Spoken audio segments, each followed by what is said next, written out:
Hello hi ಎಲ್ಲರಿಗೂ ನಮಸ್ಕಾರಗಳು. ಇವತ್ತು ನಾನು ತಂಪಾದ ಪಾನೀಯ ಮನೆಯಲ್ಲೇ ಹೇಗೆ ತಯಾರು ಮಾಡ್ಕೋಬೋದು ಅಂತ ತಿಳಿಸ್ಕೊಡ್ತೀನಿ ಬನ್ನಿ. ಇದು ನೋಡಿ ಇಸ್ಕೋಲ್ ಬೀಜ ಅಂತ, ಇದು ಮಾರ್ಕೆಟಲ್ಲಿ ಸಿಗುತ್ತೆ. ಇದನ್ನು 10 ನಿಮಿಷ 2 ಚಮಚ ಹಾಕಿ ನೀರು ಹಾಕ್ಬಿಟ್ರೆ ಈ ಥರ ಆಗುತ್ತೆ. ಅದಕ್ಕೆ ಸಕ್ಕರೆ ನೀರನ್ನು ಮೊದಲೇ ರೆಡಿ ಮಾಡಿಟ್ಕೊಬೇಕು.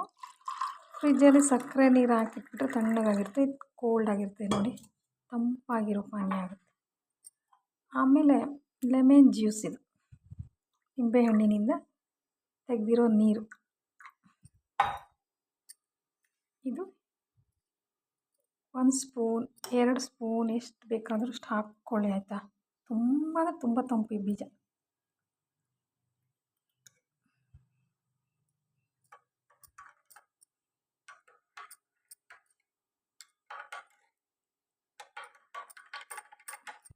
ಈ ಬೇಸಿಗೆನಲ್ಲಿ ಈ ಜ್ಯೂಸ್ ಮನೆಯಲ್ಲೇ ಮಾಡ್ಕೊಂಡು ಕುಡಿದ್ರೆ ದೇಹಕ್ಕೆ ತಂಪಾಗುತ್ತೆ.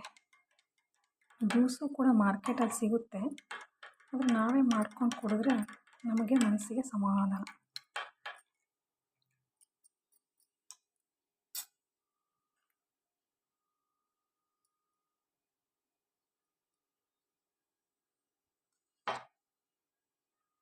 ತಂಪಾದ ಪಾನೀಯ ಜ್ಯೂಸ್ ನಿಮಗೆ ಇಷ್ಟ ಆಗಿದ್ದರೆ ಲೈಕ್ ಮಾಡಿ, ಶೇರ್ ಮಾಡಿ, ಸಬ್ಸ್ಕ್ರೈಬರ್ ಆಗಿ. ಓಕೆ ಬಾಯ್.